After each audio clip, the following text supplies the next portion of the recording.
little word about the third important cell, which is osteocyte. So I've told you already that osteoblast is the bone former, osteoclast is the bone destroyer, osteocyte is actually the regulator. And osteocyte is nothing but the cells, the best osteoblasts which are being selected via the body.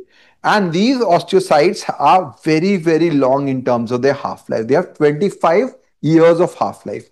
How much time do you think our bone changes in? Like we have got this continuous remodeling process, the whole skeleton, how much time, how many years do you think it will change? Alappan? 10 years. So in 10 years, the whole bone is changed. So that's how important. But this osteocyte has a half-life of 25 years.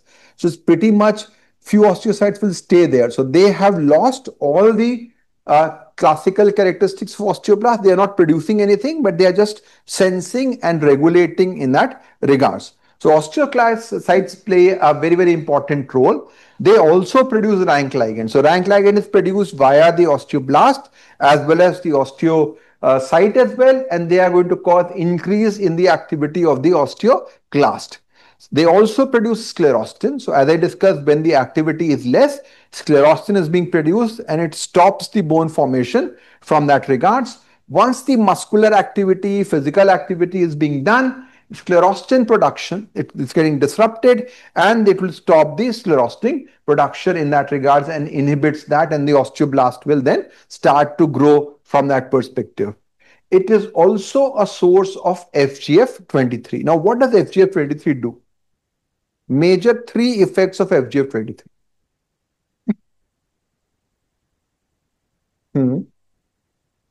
No, first is the excretion of phosphate.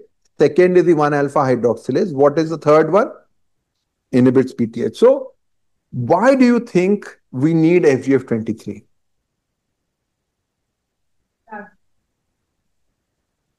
No. When you are having bone resorption, the aim of bone resorption is to?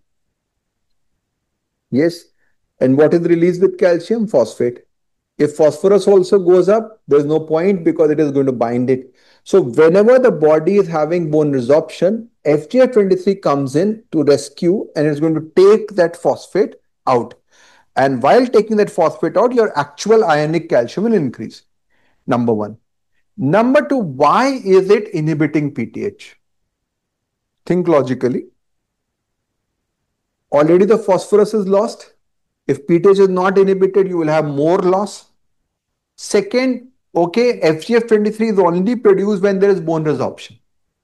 You don't want uncontrolled bone resorption to carry on. So therefore, PTH is going to stop now. Okay, I don't need any more bone resorption, stop it.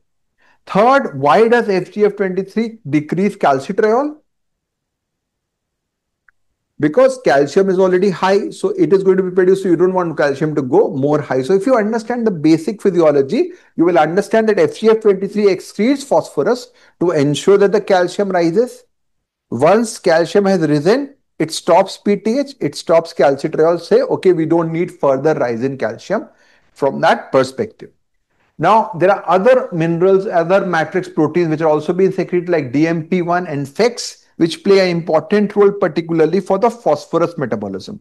So when I'll be having a full session on hypophosphatemic rickets, these three will become very, very important. FGF23, DMP1 and FEX from that regards, and MEPE. These are all involved in the phosphorus metabolism. So such an important way you can think of how things have evolved is that we are not just releasing calcium, we are also making sure that the phosphorus is lost.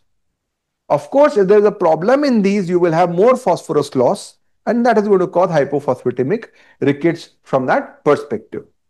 Now, as discussed, there is a trivetriate. There is three things which are going to coordinate with each other. So when there is a mechanical stimuli like force or frequency, so it's not just that you have got some amount of activity that you're doing, how many times you're doing that activity also becomes important. The osteocyte has got its tentacles and they are going to go very long and they will sense the changes which are happening in the liquid in the bone. And they will say, okay, now the person is acting. We want bone formation to happen. It will decrease the sclerostin. Decrease sclerostin means bigger osteoblast, bone formation will be there, rank ligand will be less, and therefore your osteoclast will be there and you will have more bone formation. So, what is the major determinant of adult bone mineral density?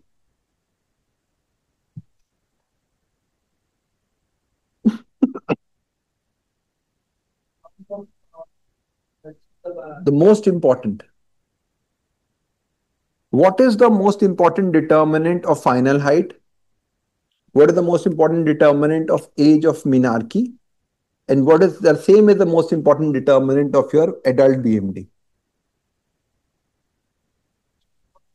The final height is the genetic potential.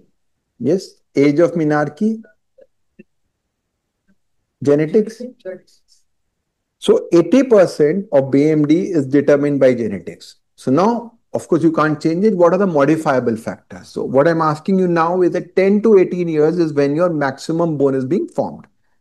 So you have got exercise, calcium, vitamin D. Rate 1 to 3, which is the most important, number 2, number 3. These are the modifiable way of increasing your BMD. Okay. Vibha? Number 1 is physical activity. Trials of calcium and vitamin D, of course, they are very difficult. If you say what people have done is that vitamin D level at 15 years and bone density at 70 years. Of course, that is not going to be a very good one. Ideally, you want to give a trial of RCT and then follow up.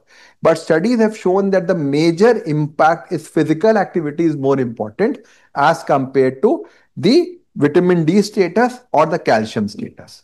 So while you can use it, you can use that. The only increase will be 2 to 3%.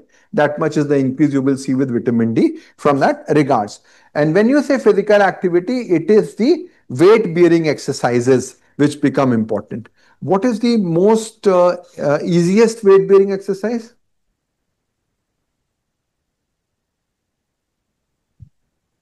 Something or playing, walking. So you're bearing your weight now. So even walking is a weight bearing exercise. So you don't need to do a strength training. Even simple walking, running, twisting. So for children, you don't need. That's what I'm trying to say, that you don't need to have complicated gym like activities. They can be just skipping, running. These are all part of the weight bearing activities, which becomes important. If your exercise is not there for a long time, the osteocyte is gone. And if osteocyte is gone, then the whole bone is going to go from that regards. Because now the body will say, I don't have any regulator. You've got parathyroid, a lot of factors will come in. And ultimately, osteoclast is going to come and eat up that bone. So that is why in people who are immobilized for a long time, you have got, first of all, there is a discrepancy between bone turnover. So bone resorption happens while bone formation is a slower process. So that's why you have hypercalcemia. Prolonged immobilization, whether it is cerebral palsy or CVA or Duchenne muscular dystrophy, will ultimately result in bone loss, total bone loss from that regards. So we'll conclude with this bone trivatriate, which is going to talk about these three, because understanding this is very important when you think of osteoporosis cause and osteoporosis treatment. So essentially what you're looking at is that you've got a rank ligand which is coming from the osteocyte, which is stimulating the osteoclast. You've got sclerostin which is inhibiting the osteoblast, and OPG which is coming from the osteoblast, which is inhibiting the osteoclast activity. So these three are intrinsically related to each other.